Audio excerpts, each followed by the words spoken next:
Today we're gathering with Emily Kirkpatrick, author of the incredible Substack I Love Mess, in which she analyzes the best and worst of celebrity fashion every week. I recently came across an article that Emily wrote back in May, or was published back in May. It was for Essence, and it was called Everything is Bravo: How the Cable Network's Brand of Reality TV Became a Template for Real Life. And I wanted to have her on the show to talk about it because I found it fascinating, even though I am kind of 5 months late to this article. Emily, thanks for jumping on. How are you? Yeah, of course, I'm great. It's better late than never, you know? I'm glad you found it eventually. And I'm guessing you were kind of surprised to hear that I was reaching out about an article back from May. Yeah, but I'm always happy, I'm always happy for people to read anything I write at any point in time. So, Yeah. And it's a very evergreen yeah, topic that you wrote sure, about, I think, definitely. especially for the year of 2024. Like I read it, in October, and everything that you wrote back then it still very much rings true for right now. Mhm. And throughout this talk, I'm gonna read some passages back to you. I don't love things you read back to you that I read, right? But some of it just I don't want to take your wording. But before we get into the article itself, I'd love to just hear a little bit about your relationship to Bravo and how it's sort of evolved over the years. Yeah, my relationship to Bravo is a long one. I've been with them from the beginning. I was a Queer Eye fan, I grew up with Yeah, me them. too. Um, yeah, and I have always loved the Real Housewives. I actually wrote another essay that's on Medium about kind of my relationship to the Real Housewives and how they helped me get through like depression. Wow. Um, and just like the catharsis of like seeing women behaving badly, being like authentically themselves on screen.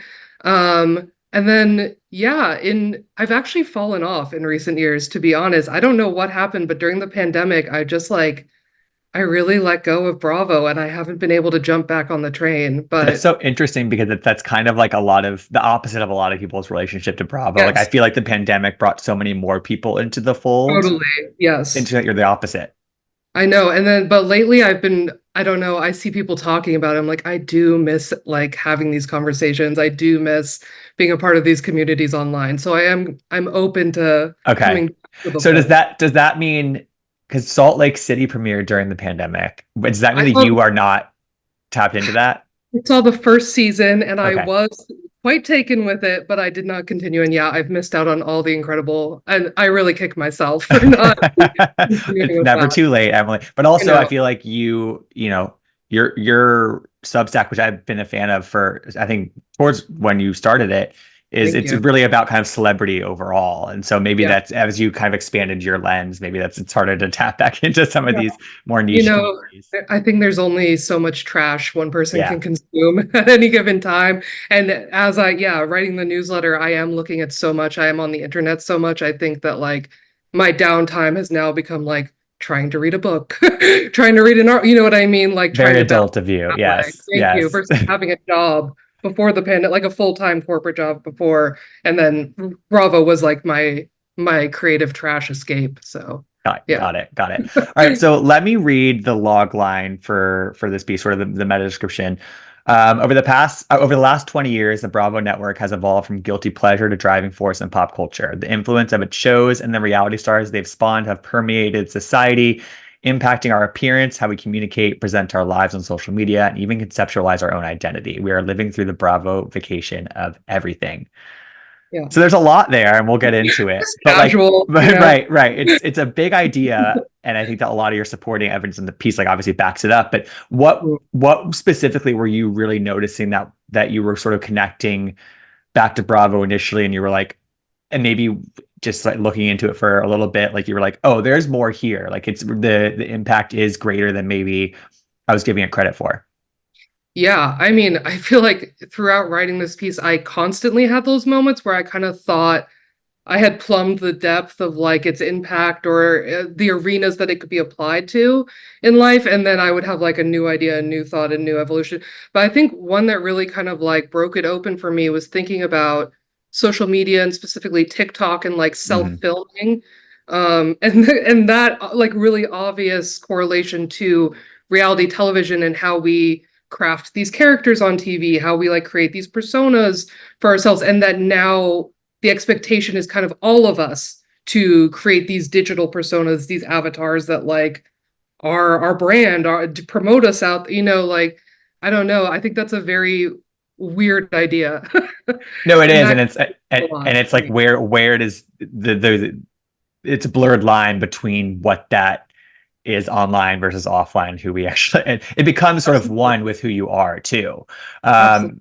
Because I feel like, people know me from being online, people know you from being online, and that's who we are to them. Of Right, and it's a small fraction of who, like the full totality of who you are as a person, right? course. But it is for them your entirety, and that's the same weird dynamic of like famous people, reality stars, obviously. Yeah, it's all kind of very strange, and also kind of extending that. Like, I think you and I are around the same age, so we remember a time before the internet, Yeah, before social media, as we currently know it. But when you think about younger generations, like their entire perception of self is mediated through a screen, and like their social lives, like their public persona, and like that's when it really becomes like weird and sticky of like, who am I really versus who am I as I'm being consumed by an audience at all times. right. So you start the piece by kind of starting at kind of like the most quote unquote obvious level of like how Bravo has sort of permeated culture, was just sort of like the stuff that's directly related to Bravo. So like the cottage industry of podcasts, of which this is a part of, like the Yeah. and recapping and writing and covering and commenting on these shows on social media, the emergence of BravoCon, sort of Mhm. celebrity, like classic celebrities continually sort of expressing their love for Bravo and realizing that like that's something that always gets picked up and kind of eaten up online. And That's I sort of the even first level. Yeah. Yes, and I wrote that before I found out that Tilda Swinton is a fan of There we Luann. go. There we And go. that when I found out, I was like, oh my God, this is like more real than I even knew at the time. Yeah, no, but there's something about that, honestly, like hearing Jennifer Lawrence or Tilda Swinton or whoever or Rihanna talking about how much they love Housewives. They follow them on social media. You know, there's a relatability factor there too that just kind of like is, I think it's that first hurdle, that first kind of like level that we're talking about right now. But like there's this quote in the piece from Naomi Fry who said that, where she says the divide between real celebrities and Bravo celebrities has gotten thinner. Yes. Can you talk to me a little bit about that idea? Yeah, I think it's another quote from Nomi in there where she's saying that like when Scandival happened, it was almost like monocultural. And I think that really speaks to like, yeah, Bravo is something else. Like when you have your own celebrities kind of looking to these people as their celebrities, I Right. think, yeah, we're entering a kind of a different realm of fame. And yeah, maybe the relatability is part of it. They're in our homes, like they feel of us but not of us. Yeah, and yeah, Scandival, like I can't even think of an event that kind of like everyone was talking about like Mm-mm. that really permeated society from top to bottom, and even people who didn't watch the show who weren't familiar with them were like on the What is latest. this? Yeah. Yeah, totally trying to figure it out, watching the show for the first time maybe. Yeah. Yeah. So I'm curious because you mentioned like MTV and TLC, who also have had sort of, I mean, TLC still kind of has this big reality moment. MTV was more, earlier this century, but like, those two brands haven't had the same effect on Hmm. culture, who we are as people. Yeah. Why in your mind has Bravo been able to sort of make that leap? Yeah, that's a great question. That is from what I understand, because again, I did not really know super in depth the history of Bravo as a network and like Uh-huh. how it kind of like figured out this reality TV show programming. So a lot of writing this essay was also kind of like looking into the history of it, like reading old New York Times articles and stuff and figuring out like what their thinking was behind it. So they were really consciously trying to differentiate themselves from an MTV, from a TLC, because at the time, like MTV and TLC's versions of reality TV was like kind of overtly trashy, I guess I would say, like very kind Sure. of like intentionally lowbrow. So you're thinking about like a Tila Tequila or like a Hmm. Jersey Shore, right? Or TLC had all those kinds of like crazy exploitative documentary, like Wolf Boy or something, like Yeah, or very like my kind of 100 pound life or Inquirer. whatever that is. Yeah, yeah. Yeah. 600 pound life. Yeah. Yeah. So Bravo, on the other hand, well, it's interesting because initially their plan wasn't even to go into reality television. NBC purchased them kind of thinking like, oh, I guess for those who don't know, Bravo was originally very highbrow. They did a lot of like opera Yeah. recordings or theatrical recordings of like plays and Shakespeare. And I think their most famous TV program at the time was like Inside the Actors Studio with James Lipton. So a very specific like type of audience. And NBC originally purchased them because they thought that that demographic would like really be responsive to reruns of like Frasier and like Will and Right. Grace at the time. And so it kind of purchased them as just an outlet for that. And then they accidentally had this huge success with Queer Eye for the straight guy and realized, like, oh, this could be a really lucrative market for us. But they wanted to differentiate from an MTV or a TLC. And so they kind of focused their reality shows around more like upscale, high class atmospheres. So you're thinking about high fashion with Project Runway or Michelin star dining with Top Chef, gallery girls, like, in the Yeah. world high art. And so in that way, they were like catering to their audience who was also parts of those areas of business.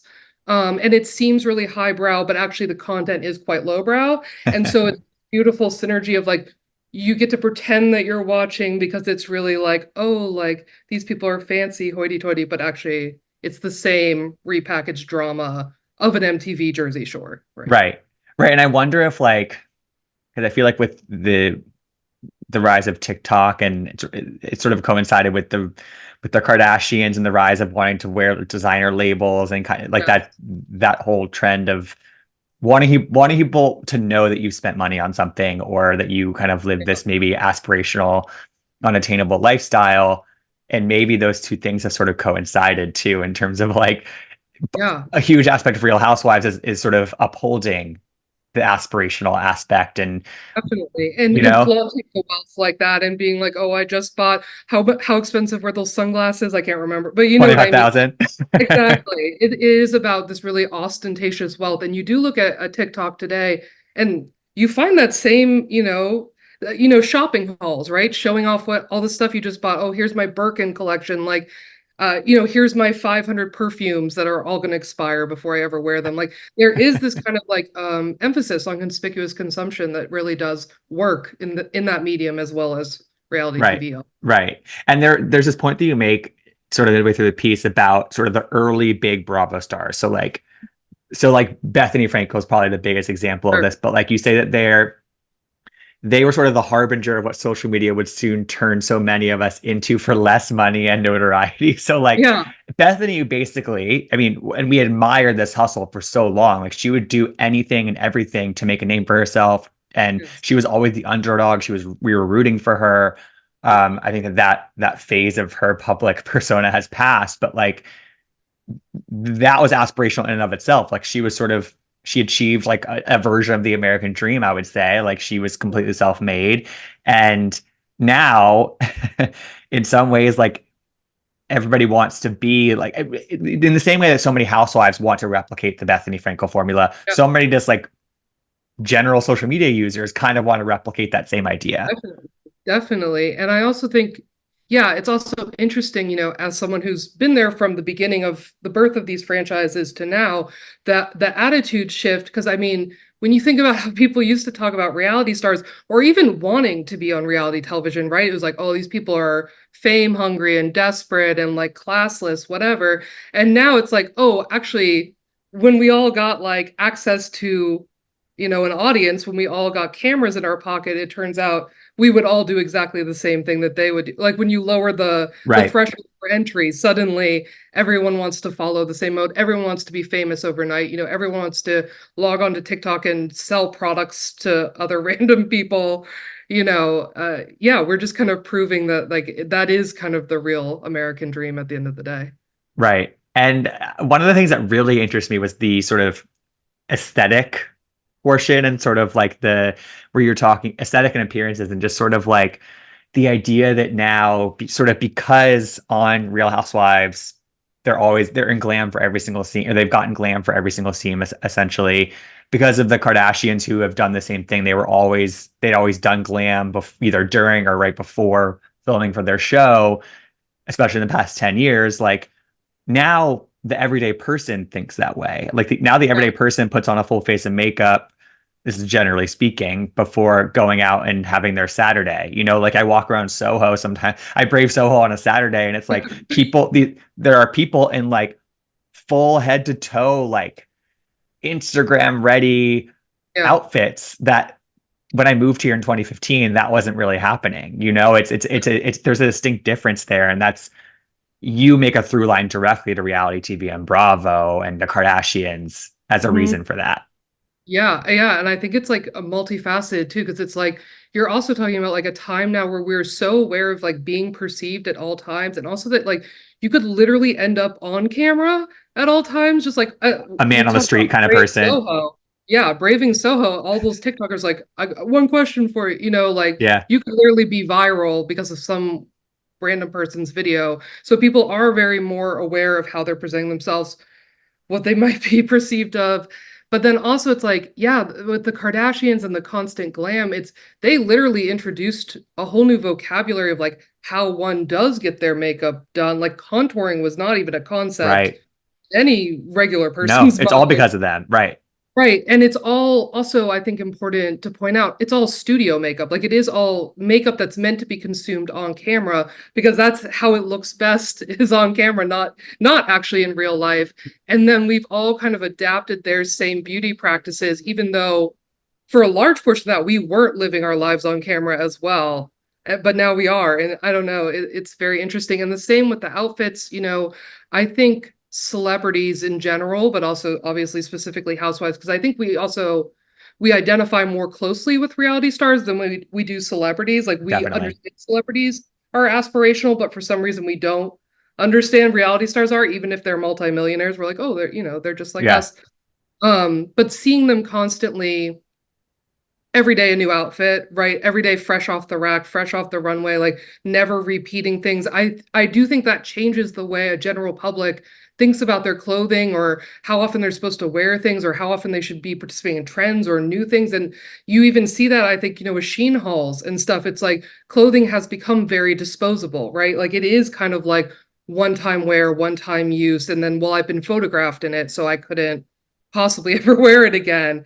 And it's like that's Right. actually a new way of thinking. That is a very modern and very like not good way No, of not at thinking. all. And also like, and I think we'll get into this a little bit later where we talk about sort of media literacy and understanding how all this works on some level, but on another level, there's a complete misunderstanding about Yes. how all this works is because like a lot of reality stars, and I think some of them would even tell you this isn't like a big secret, but like a lot Yeah, of them get loaned clothing or they rent absolutely. clothing, or there are certain Absolutely. services that will give them the designer handbag for the season and then they return it. Like that's just kind of that's kind of part of the cottage industry that we alluded to earlier. Like it's another one Yeah. that's out there too, but that's not necessarily available to the everyday person who doesn't have 500,000 Instagram followers. Yes, this is one of the great causes of my life. As like a celebrity fashion writer, this drives me so insane. Like, first of all, everything that you were looking at on a screen is an advertisement. Yes. Um, they are most often of the time being lent those clothes. They are not purchasing those clothes. They are intentionally wearing them to sell whatever the brand is to you as the viewer.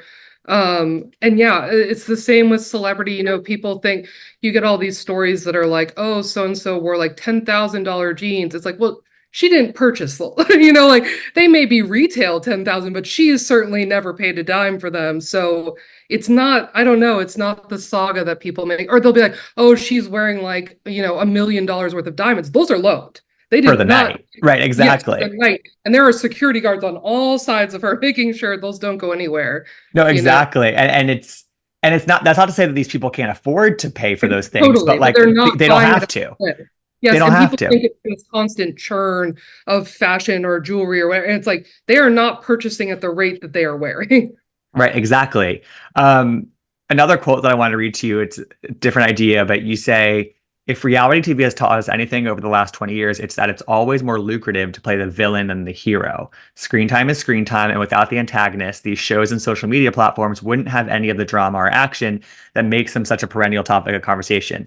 And I think you were Hmm. saying that sort of in the context of like, I mean, you log on to TikTok and any little thing can become sort of this like Drama. moment that's drama. It's like my Starbucks person spelled my name wrong, Yeah. or somebody cut me in line at XYZ or whatever. And like that can become this sort of like viral moment to weigh Yeah, in on. conversation, yeah.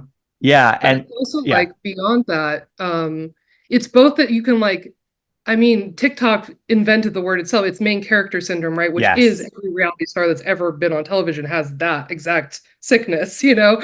But yeah, it's you can both like turn anyone in your life into a villain that creates a drama that then can be dissected on social media, but you yourself can also intentionally like provoke and prod and play the villain to a huge success. I mean, we see this all the time with social media influencers, or there's a whole like genre of TikToks that's literally people creating fictional scenes for people to get upset about. yeah. And they make unbelievable amounts of money. Like that is just views on views, you know? Totally. Conversation for And, days. and like you say, like, there's sort of like there's the main character syndrome that everyone on reality TV has, and I think now a lot of people in real life have. But to me, like a core tension there is that people on reality TV are vetted and casted, and they are put on these shows because they do have something really compelling or watchable Yeah. or sort of They, captivating about them. But I yeah, think that, like, and this is not to be shady, but like not everybody in the world is that level of for sure. interesting or captivating. And there's Most this definitely. sort of like false idea that we all deserve a reality show. And like, how Yeah. many times, I mean, I've heard so many different people be like, oh my God, we should have a reality show. Our Yeah, friend like, group oh is my God, if this was on TV, like right. And it's everyone like, would love it's it. such an interesting, like, tension, I think, and dichotomy in there because it's Yes. like, it's sort I of think people lying to themselves a little bit. for sure. And I think that's also an interesting point because again, if you are a character on a reality TV show, and there's also like confines to the scene and to the acting, and there's a certain level of agreement from everyone of like, obviously those lines get crossed all the time on Right. Housewives, you know, Right. like Of they break course. those rules, they break that fourth wall for sure. But there is a certain understanding that you are playing a character, that this isn't the real you, that you are heightening the drama, that you are instigating for television, and then the scene ends and you kind of go back to real life. Whereas with social media, again, the line is so blurred. It's like, you know, Yeah. no one else agreed to participate in the scene with you, actually. Yeah. No, totally. And then also the other thing about like it being lucrative to be the villain, there's a push and pull, I think, happening kind of actively on Bravo, probably in reality TV in general. I mostly watch Bravo, but like where I think some people have gotten into their heads that actually to be the villain is not a good thing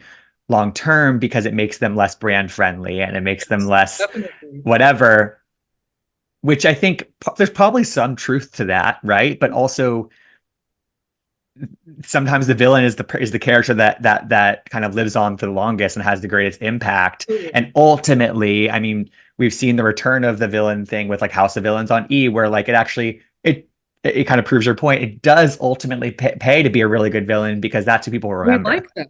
Like That's who we the always cultural icons are. It's always the cultural icons. And I was just thinking while you're saying that, it's even like who gets all the memes made of them? Like who gets all the catchphrases? Like who Hmm. gets the like most iconic moments in Bravo history? Like it is literally always the villain. And so I think maybe you're like sacrificing a little bit of short-term brand friendliness for ultimately this kind of like long-term infamy, which Hmm. is so famous, you know, within the infamy.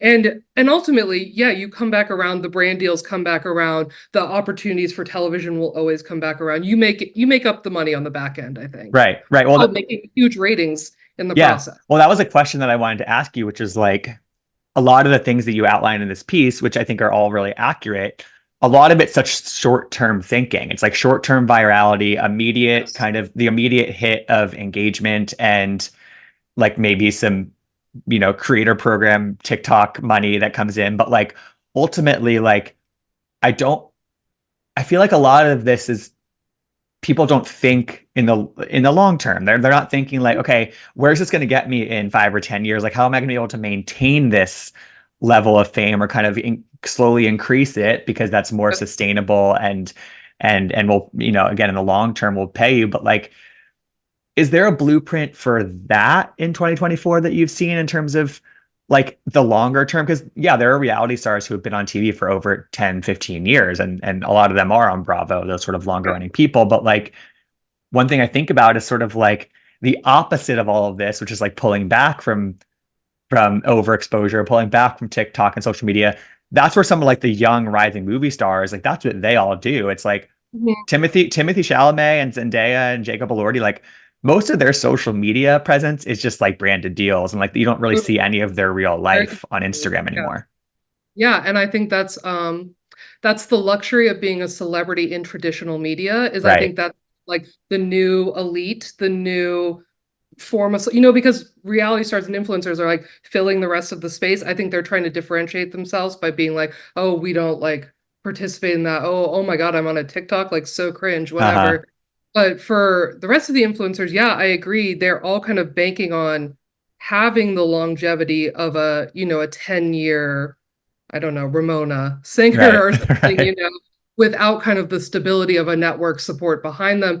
But I do even see them kind of following the same models of other kind of failed housewives, where it's like, okay, well, now I need to pivot to selling something or putting my name on a product, right? Or doing these capsule Right. collections, or kind of trying to expand beyond whatever TikTok niche or whatever influencer niche that they currently exist in, like getting the brand deals, but also kind of creating a real job off the back end of their influencing, if that makes sense. Yeah, no, totally. And like now that I think about it, I was trying to think about are there any housewives or Bravo people who like who who have pulled back on the posting or who have and like and it sort of made me think about how some pop stars will like disappear between albums, and it be sort of creates this like scarcity of like or this desire for them to come back. Definitely. And that definitely happens like with the show specifically. It's like between seasons of Summer House, like people are like really wanting it to come back and they want this next season. But some of the stars, they all handle it differently. Like there are some people like on Beverly Hills, for example, somebody like Dorit who recently announced a separation earlier this year, and Yeah. I recently checked in on her Instagram, and it's like she doesn't actually post that much when she's not in season. Like she's still had like 5 grid posts in the past 6 months, and it's like that Yeah. does create there is an element of that that's sort of understanding that like less is more sometimes. That's very, Especially I don't know, it's something that I'm thinking about, but I wonder if more of them should adapt that kind of approach. I think that makes sense. And I can see someone like a Dorit doing that strategically, both because you have more of a surprise element on the show, more of a reveal, but also it elevates her, it makes her look more Yeah, A-list or high end, which I think has always kind of been her aspiration is to transcend to more of a legitimate celebrity realm. totally. So one of the last things I want to ask you about, Emily, is you argue that Bravo has sort of primed us for this like era of misinformation. And this is the quote. You say, as we've begun to understand how these TV programs are actually constructed, it seems we've also become increasingly suspicious of the media we consume as a whole. So like there's this idea that like because we all know that Bravo shows are very produced and they're not necessarily like scripted as in terms of like there are lines, but like they're put into unnatural situations and having these conversations that we see where they kind of I think they throw them and they're like let's see where it goes kind of thing. um but there because there's an awareness of even that Mm. there's a I think that suspicion is real and it probably has permeated to other things. It's like the PR relationships of celebrities, or was this set up by Kris Jenner? And you know what I Yeah, mean? for sure. Yeah, just over the course, I mean, I've been professionally writing about celebrities for like a little over a decade now, and just over the course of that time, I've definitely seen like a radical increase in the public's awareness of like just how fame operates on a really base level. Like we were talking earlier, even just about like renting clothes or renting Yeah, jewelry, like that is a very new information for a lot of people, but like it is an awareness that we have now that like we wouldn't have had in like say the 90s, for example, when styling was also less prevalent as well. yeah, But yeah, I think you can see this kind of awareness. Basically, my argument is that Bravo is kind of the precursor for all of this because it's like watching professional wrestling, right? It's like yeah, to watch that you have to suspend your disbelief to a certain extent because it is scripted, it is like formulated. Obviously, the moves themselves or the interactions can be authentic in the moment, improved. Yeah, but ultimately you're watching like a well orchestrated machine, and Bravo viewers are very savvy to that, like you said, and increasingly so over time. Like I think also because Bravo, they get a little more flagrant with it at times and you're like, okay, like I yeah. see. how you're organizing this. And the Kardashians too, of course, also make that very transparent that this is all very controlled, very prearranged, very intentional. And I think we're now applying that to so many other areas of life. I mean, just the way that people call like every celebrity relationship now is a showmance. Like, I don't think people even knew showmances existed until very, very recently in the past few years, maybe. Or, like I was saying before, everything is an ad. Like you're being sold things via celebrity that's unmarked. I think people are really becoming aware of that. Or brand deals. Like I remember the way, everyone was talking about Margot Robbie and Chanel, and they're like, oh my Yes. God, she finally got free from her brand deal. I was like, that is so new. Like, and all of these celebrities have always had brand deals with designers for so long. And I don't know that like mass public consciousness of it was so exciting to see. I'm like, oh, are we like waking up to like No, how works and it's all about like money and contracts and relationships. no, And yeah, it's I don't exciting. know. Yeah, it's exciting, but also Yeah, there are moments where I'm like, the awareness of that has also breeded like a conspiracy. yes, it's sort of I like think, it's applied to things that it shouldn't be applied to, or like, yes, and the push and pull between like authenticity and being upfront about for it kind of sure. breaks your brain a little bit. Yes, I think we've definitely, it's hard because it's like you want to teach people this media literacy, but then it often runs amok into conspiracy theory. I mean, I think you see that with the rise of like blind items or really the mainstreaming of blind items as though it like Hmm. is gospel and is truth and like this is 100 is like, yeah, kind of QAnon brain in a Yeah, way. it is, honestly. Yeah, yeah, or even, I was thinking about this recently with like the Beyonce conspiracy theories about like thanking Beyonce. And I was like, that just lacks such a fundamental understanding of like how award shows operate, the figure that she is within pop culture, like why all these people might be saying that. Like, right, when you edit it and splice it all together, wow, this like looks like something. But But yeah, yeah. we need like one more step of media Yes, literacy, I think, and then we're gonna really pull it all together. 100%.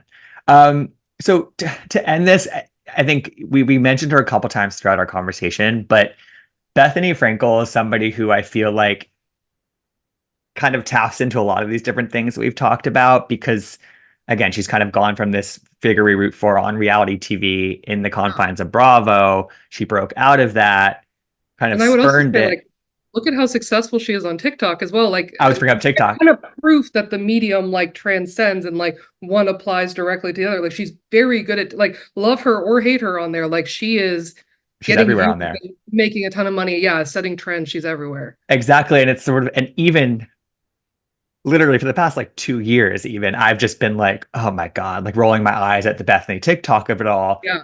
But in the past couple months, something has shifted in my brain where I'm like, wait, like she's real, like I do kind of want to watch her on TikTok, or like Mhm. there's a shift that has happened that I can't really put into words, but Yeah.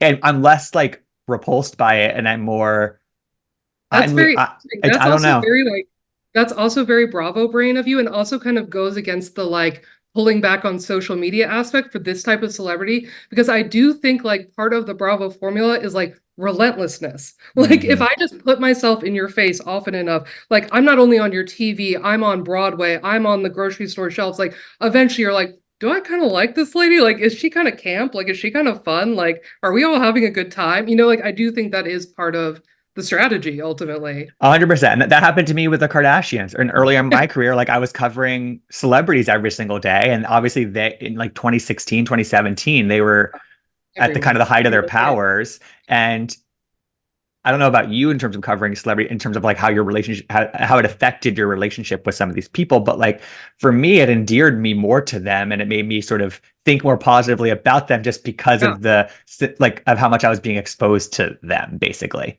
yeah, that's interesting. Yeah, my coverage of the Kardashians, I don't know.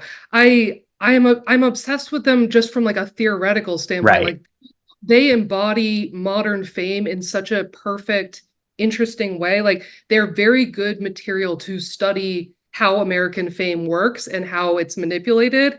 And in that light, I think they're incredible. Like nobody does fame better than Kim Kardashian. Like no one understands the game of Right. celebrity and kind of laid bare the rules in a way that I think a lot of celebrities now use to emulate. I mean, Julia Fox would not exist unless Kim No. Kardashian paved the way for like how you generate your own fame and tabloid coverage and yeah, infamy. Totally. And you're right that like it's also this thing where you can alternatively describe the Kardashians as like the biggest celebrities in the world, but also reality stars. And Yes. and like sometimes when they're described as reality stars, I like take a st- I like kind of catch my breath. So I'm like, that is technically true, and that's how they Right. became It's just such a famous. small fraction of like the Right. full, yeah, spectrum of Oh what my they've done. God. Oh my God. It's great. Fascinating study. Yeah, it really is. Emily, this has been awesome. Thank you so much for Yeah, doing it's so this. much fun. Tell people a little bit more about your Substack, because again, I really do love it. But for people who aren't Yeah. aware of it, I write a weekly Substack called I Heart Mess, and it's a roundup of, I say it's the best of the worst celebrity fashion, but really it's just like ugly clothing that I like to think about and speculate about pop culture and whatever gossip intrigues me then. And I've just recently started a YouTube channel as well. awesome. Yeah, that's kind of the Awesome. Love it. Well, subscribe, guys. It's really every Friday hits the inbox. oh yeah. Always a Friday treat. Emily, thanks so much for doing this, and hopefully we talk again soon. Yeah, thanks for having me. So much fun.